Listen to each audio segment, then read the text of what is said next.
Lakhona ama-officials zonke akhona, principal Baba Khumalo, labonke othisha abakhona siyafisa ukubabingelela abantwana. Sanibonani?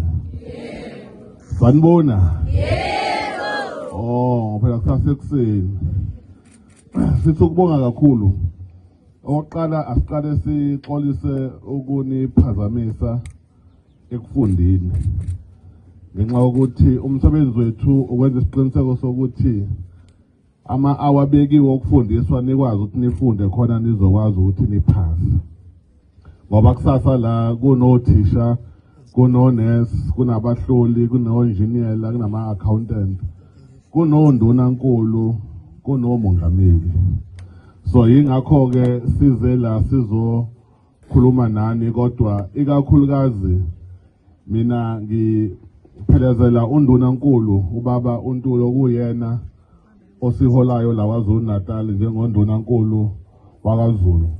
Siyafisa ukuthi siseselwe insuku ezingaphansi kwa-80 days ukuthi sibhale ama-final exam. Not kuphela ku-grade 12 kodwa kusukela wonke ama-grade kuze kufika ku-grade 12. Sibonge kakhulu abantwana abazimisele, laba unyaka abadlule abaphase kahle, futhi nani sinethemba ukuthi nizophasa kahle.